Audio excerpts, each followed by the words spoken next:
Your morning probably looks something like this. You open your eyes, reach for your phone, check notifications. Then you hit the shower, hot water, vanilla-scented body wash, a soft towel. Breakfast, coffee, avocado toast, maybe some scrambled eggs. You dress for the weather, step outside, and live. Now imagine this. You wake up 10,000 years ago. No phone, no shower, no coffee, no toast, not even a house, to be honest. You're a Cro-Magnon. Outside, the Ice Age. And today, you don't need to go to the office or school. You need to survive. In this episode of Chrono Lab, I'm going to walk you through one day in the life of a Stone Age human.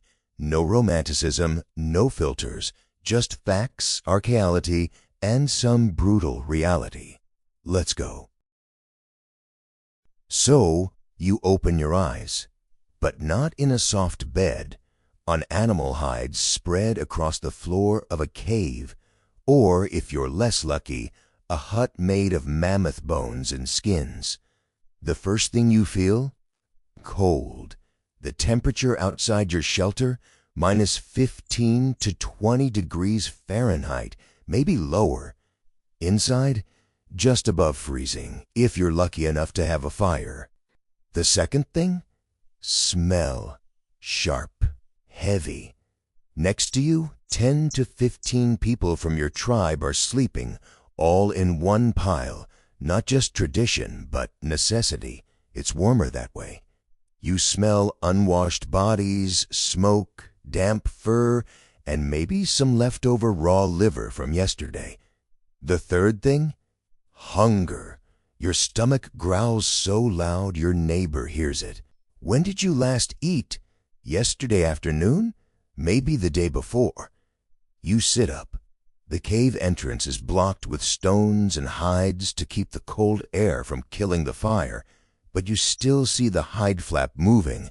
Outside, it's a frozen hell. And the scariest part? You have no idea if you'll make it out alive today. Okay, you're up. First task of the day. Food. No fridge, no delivery, no grocery store. You walk to the hearth in the center of the cave.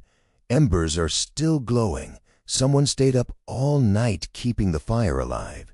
If the fire dies, disaster. Starting a fire by friction takes an hour of exhausting work. And outside, it's minus 20. Pieces of meat hang in the corners of the cave. But this isn't last night's steak. It's dried reindeer meat, butchered days ago by your mother or sister. Or, if you're lucky, leftovers from yesterday's mammoth, buried in permafrost like a natural freezer. What's for breakfast?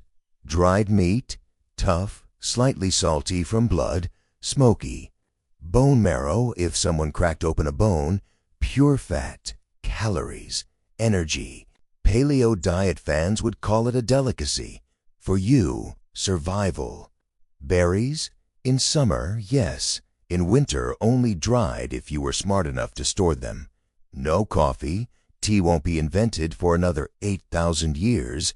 You drink water from a stream if it's not frozen, or you melt snow. But snow is risky. Your body burns energy heating it up, and energy you need to save it. Breakfast lasts 10 minutes, because next comes work. But how do you even know what to do?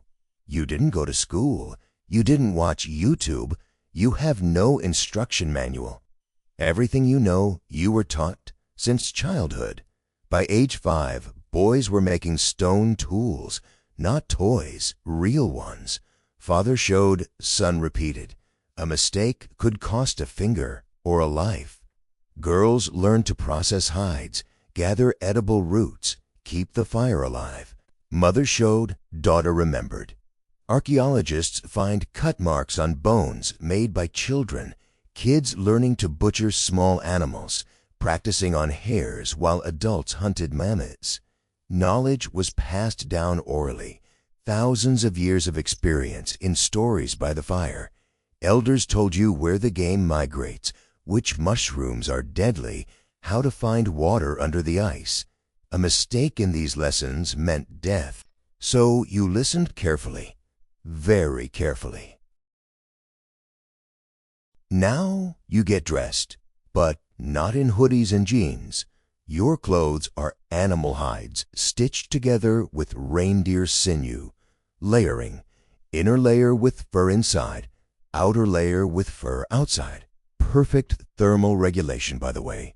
Modern tech hasn't invented anything better than this ancient system. On your feet, not sneakers, mucklucks made of reindeer fur, stuffed with dried grass for insulation. And yeah, your feet will sweat. And yeah, they'll smell. Now, the fun part. Hygiene.